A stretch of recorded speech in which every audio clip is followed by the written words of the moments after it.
It's what's going on with this phrase? Well, I'd say nothing's going on without it.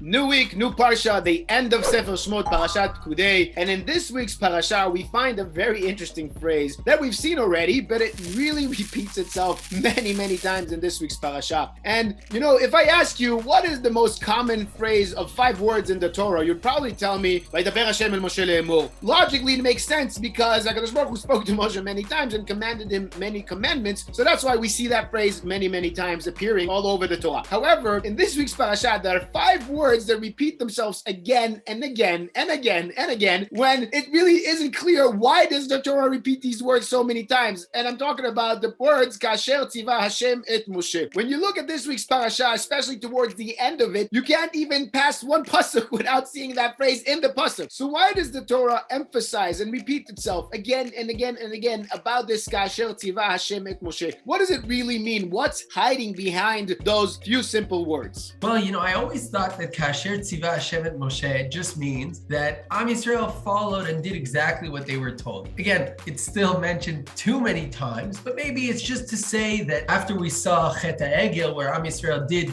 their own thing, here they were very, very careful to do every single detail in the Mishkan, every single detail exactly as they were told. But when I was reading the Psukim, I noticed something interesting. If the Pasuk was trying to say that they did as they were told, it doesn't say that. It should have said, כאשר ציווה משה את בני ישראל כן עשו. As they were commanded, that's what they did. But it says, כאשר ציווה השם את משה כן עשו בני ישראל. Just as Moshe was commanded, that's how they did. But where is the communication between Moshe and them? Meaning, if the idea was the fact that they stuck to exactly what they were told, not once is it mentioned that they stuck exactly to what they were told. Just that they stuck exactly to what Hashem said, not to them, but to Moshe. So what's really going on here? I think something obviously much deeper. And one of the psukim where this stands out the most, and it repeats within the pasuk several times, this concept, is towards the end when they finished doing the work and they're ready to start setting it all up. And Moshe is going to put it all together. It says again and again, 2 psukim one after the other. ככל אשר ציווה השם את משה, כן עשו בני ישראל את כל העבודה.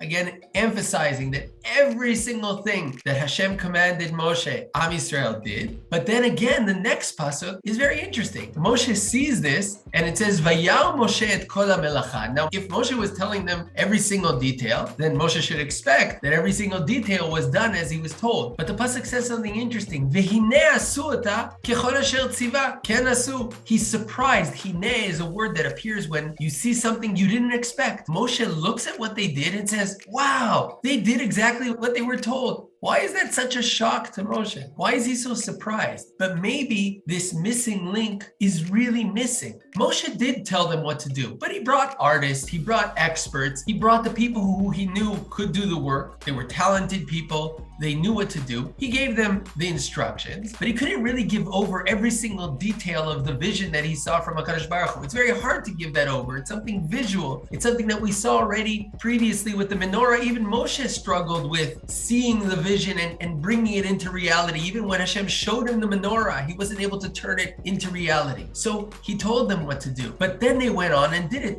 with their talent, with their experience. And maybe that's what the Parsha is saying. It's not about them doing what they were told. It's something much deeper. It's about the fact that they did what Moshe was told, even though they didn't see and know exactly what Moshe was told. That's why Moshe was so surprised. He came and saw how every single detail, even though many, many people were working on it, and everyone with their experience and with their talent was doing their part, somehow, when Moshe looks at this, he says, wow, this is exactly what I was commanded. And if we understand it this way, we're learning something very, very important here. It's easy for people to accept that HaKadosh Baruch Hu runs the world, that HaKadosh Baruch Hu brings things before them. But at the end of the day, when they're doing their work, when it's their talent, when they're using their hands, sometimes that's the point where we feel this is our time. This is when we're doing the work. But think of the experience of all these people doing their work, each one on their own, each one with their own talent. And they come together And suddenly all these pieces come together as if one person painted it all. Every single detail. And Moshe looks and is surprised even by this. How he sees how everything he had in his vision, all this was expressed through the hands of these people. They suddenly recognize that their hands are HaKadosh Baruch Hu's hands. That when they were doing the work, they were the long arm of HaKadosh Baruch Hu. That's what we talk about. The concept of a shaliach is a yada arichta, is the long hand of someone. We spoke last week about the melacha being a shaliach, like a malach, a messenger. When we do something in the world, especially if we're born with a talent,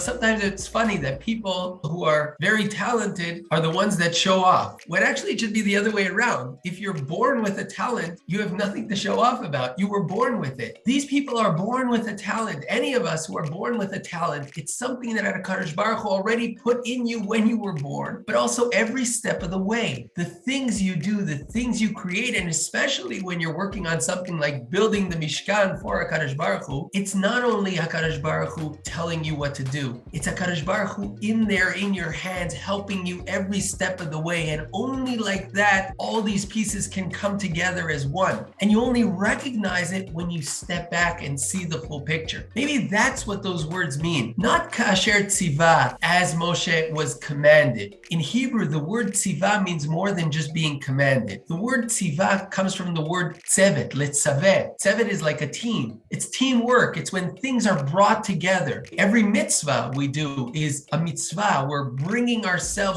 this world and the actions that we do together with God's will. And together we have one team. We have one action. We're teaming up with HaKadosh Baruch Hu. We become like that long arm of HaKadosh Baruch Hu. When the pasuk goes and says כאשר ציווה Hashem et Moshe in every detail, this isn't just telling us a story. By the way, they did what they were told. It's saying that, in that detail, Hashem was there. Their tzivui that Moshe got, they may have not even heard all those details, but that commandment that brings the two sides together, our actions in this world and HaKadosh Baruch Hu's will, what brings those two together is the kasher ציווה. And that's why it's there in every single detail to show you you're building here the Mishkan, one of the greatest human achievements that can possibly be done in a physical world, to build a house for godliness. And it's coming to say every single detail there was kasher ציווה Hashem et Moshe. Not that they did it right, that they did it with tzevet, with HaKadosh Baruch Hu. As HaKadosh Baruch Hu brought the commandment into the world through Moshe,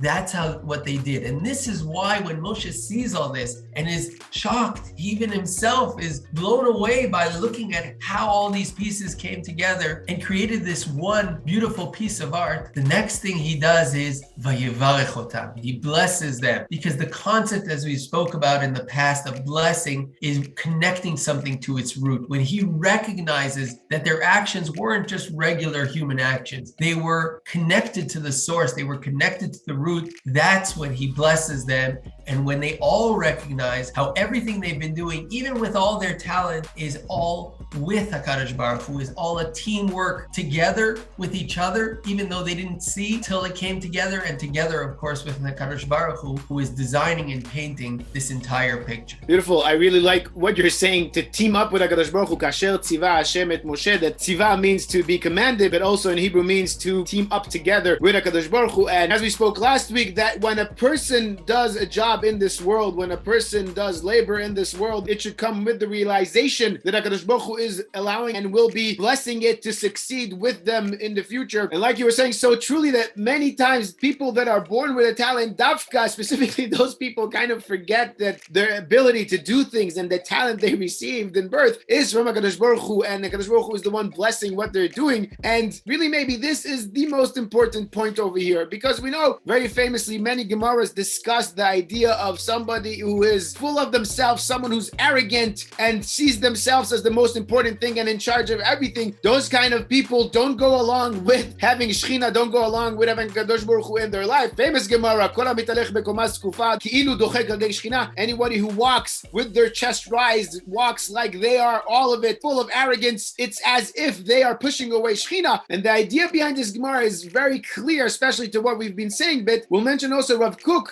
that famously says in Enaya that it's not really a problem of walking with pride. You should be proud of what you do. You should be happy with what you have, especially people who serve HaKadosh Baruch Hu. You should be be happy about it. You should walk as you're doing the right thing. However, there's a big difference between being proud of your way to having arrogance, to being arrogant about what you're doing and to thinking that everything you do is because of you. And that is the line that you have to draw. And that's what you have to be careful from. And in order to be careful from that, says Rav Kook, you have to make sure that you always leave place for HaKadosh Baruch Hu in your life. Keep on reminding yourself that everything you do is because HaKadosh Baruch Hu allows you to do it. And your success depends on HaKadosh Baruch Hu wanting you to be successful. Because again, as we said many times, and as you mentioned before, a lot of guidebooks of how to do this in life and how to do that in life. And only if you do these steps, you'll achieve that. But really, in reality, we see that many times it doesn't happen. And there's a very strong survivor bias over here that the successful ones are the ones to say that we succeeded. However, there are many people that tried to do the same and didn't succeed because it's not only about your actions. It's not only about what you do. You have to leave place for HaKadosh Baruch Hu to put his blessing into it. You have to team up with HaKadosh Baruch Hu, like you were saying, כאשר ציווה Hashem et Moshe. It's about realizing that everything you do is also up to HaKadosh Baruch Hu and is also thanks to what HaKadosh Baruch Hu allows you to do. And maybe this also explains another very famous Gemara that people like to quote in terms of business and doing business, she'ena bracha shruya ela bedavar hasamui min ha'ayin, that the blessing lays and enhances only things that are covered from the eye, that the eye doesn't control. Many times this Gemara is understood in the sense that it should be hidden from the eye as hidden from an ayin hara, hidden from a bad eye from other people looking at it, the evil eye that other people are trying to put onto it, the bad karma that people are trying to put onto other people's success. But maybe there's a different understanding also in this Gemara, because we also know that Eretz Yisrael was blessed with many resources and being the land that could fulfill the big blessing from HaKadosh Baruch Hu, because Enei Hashem Elokecha ba mirshit hashana, because HaKadosh Baruch Hu's eyes are in this world, because HaKadosh Baruch Hu's eyes is what blesses this world, this land. And maybe that's exactly what we were saying. Maybe this idea, She'enei Hashem Elokecha ba, that the land of Eretz Yisrael is blessed by HaKadosh Baruch Hu's eye, is what also explains why Ena bracha shruya ela bedavar hasamui min ha'ayin, connecting it to what we were saying. Because if you put your focus on what humans see, on the human eye, in your doing, in your activities, where you want the bracha to be, it won't be there. What you need is not your eye, a human eye. You need HaKadosh Baruch Hu's eye. You need Enei Hashem Elokecha ba. You need to have HaKadosh Baruch Hu's name, as we were saying. You need to team up with HaKadosh Baruch Hu and understand that you have to put your piece into this thing. You have to do your work, but you also on top of it need to leave place for HaKadosh Baruch Hu. You need to understand that everything you do and every success you will achieve is thanks to HaKadosh Baruch Hu, is thanks to his blessing. And as also we mentioned many times in our videos, is the famous Gemara sheyagata umatzata ta'amin, that if you work hard and you succeed, you should believe. But Gemara doesn't use the word of succeed. It uses the words of if you work hard and then you find. Finding a mitzvah is something that comes to you without working hard. It's something that shows up on your doorstep or shows up when you're walking in the street. And Sfat Emet famously says, Yagata umatzata ta'amin, is that you have to do your 100% of work. You have to work hard. You have to do your labor. But in the end of the day, the success will be there because HaKadosh Baruch Hu invites it to you, because HaKadosh Baruch Hu brings it to you. And it's not necessarily a direct result from your doing. It's not 1 + 1 = 2. You have to do your work, but the success, the results might show up from somewhere else. It all depends on HaKadosh Baruch Hu. And as the Gemara continues, b'masau matan siyata min shemaya, especially in business, especially in things that you want to do on the day-to-day life, it all depends on HaKadosh Baruch Hu's name, on HaKadosh Baruch Hu blessing you. And this is maybe the most important lesson to learn from this week's Parsha, especially in a time when there are dark forces trying to destroy the world, and we are always looking to add light, to add more beauty, to add more good creation into this world. We have to remember, we have to team up together with HaKadosh Baruch Hu, כאשר ציווה Hashem et Moshe. You know, it's interesting that at the end of all this, at the end of the Parsha, and I think we mentioned this last year,